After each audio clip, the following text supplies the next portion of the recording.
here it is, the legend is back. This is the all-new Santro, which has been launched 20 years after the original. Now, Hyundai have been harping about the original car, the legacy it has, and of course a lot of expectations from it. Well, firstly, it has got certain cues from the earlier Santro, but it's really an all-new car. It's a completely new design, and I think the striking point is the grille. Now, the grille has been a talking point of the original Santro, a very toothy grille, quite a controversial grille. Over here, it's really wide, a kind of gaping mouth. It definitely will get you noticed. That's one thing for sure.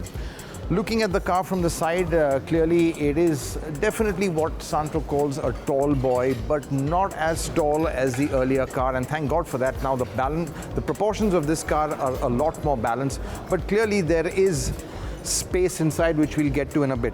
But let's just take a look at the design. A lot of elements over here. In fact, on such a small car, quite frankly, there's a lot going on. Quite a few cuts and creases. You've got this wavy window line over here. And coming to the back, you've got some pretty solid looking taillights. They're quite small actually. Looks a bit like the Grand i10 from the back, but again, overall, pretty well proportioned. This, let's not forget, is at the budget end of the market. Hyundai has launched this at 3.89 lakhs, and the top end automatic version goes to 5.46 lakhs. So it does get pricey at the top. I think one thing that's a carryover, almost a carryover from the earlier car, and I don't think that's a good thing, are these flap type door handles. They should have progressed to the pull type, which are a little bit more premium. Now let's take a look at the interior.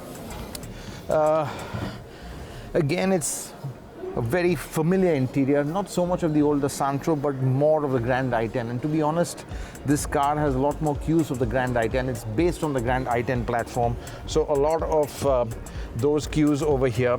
The dashboard is pretty neat, I have to say. It's quite premium. Some pretty good plastics over here. You've just got one USB slot, but you've got a 12-volt socket. I would have preferred two USB slots because 12 volts are a bit passé now. The analog dials, well, they're pretty straightforward. Instrumentation, fairly simple, but has good clarity with a large speedo and a rev counter on the side of it. You've got these very interesting rotary air vents, aircraft style, which again give a little bit of style to the cabin. There's good space inside the cabin. The glove box is pretty decent. You've got a shelf above it. You've got a cubby hole in front of the gear lever, and the door pockets too are pretty large, well, large enough for the 1-liter bottles, which is really the bare minimum Indian families want these days. Gear lever, again, it's very much in the mold of the Grand i10. So I think, to be honest, this car is more Grand i10 than the earlier Santro. But obviously, it's that legacy they're going to be harping on. Now let's take a look at the back seat, because that's what made the old Santro what it was. That's really what got it a fan following, especially amongst elderly people who wanted to get in and out quite easily. Yeah, the seat here is again pretty good high H point, not as high as the older car, but that was really excessively tall.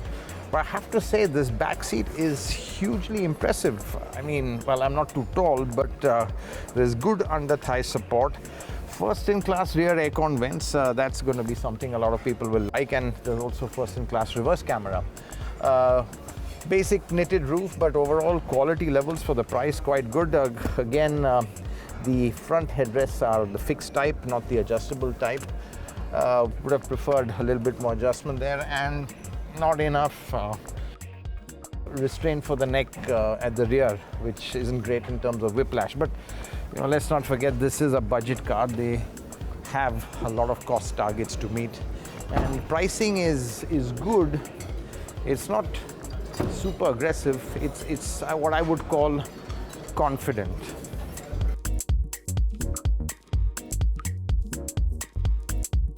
Well, one thing that's definitely carried over from the original Santro is the engine. Of course, it's been upgraded to meet the latest emission norms, but the engine, in fact, that I think is one of the strong points, because I've always loved the Epsilon engine in the earlier Santro. It was smooth, refined, and had that good mid-range torque.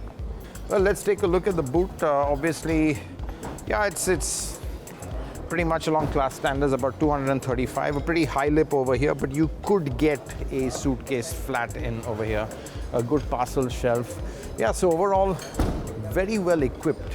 And I think that's really setting the trend of what the earlier Santro did. The earlier Santro also had a lot of first-in-class features, like the hydraulic power steering.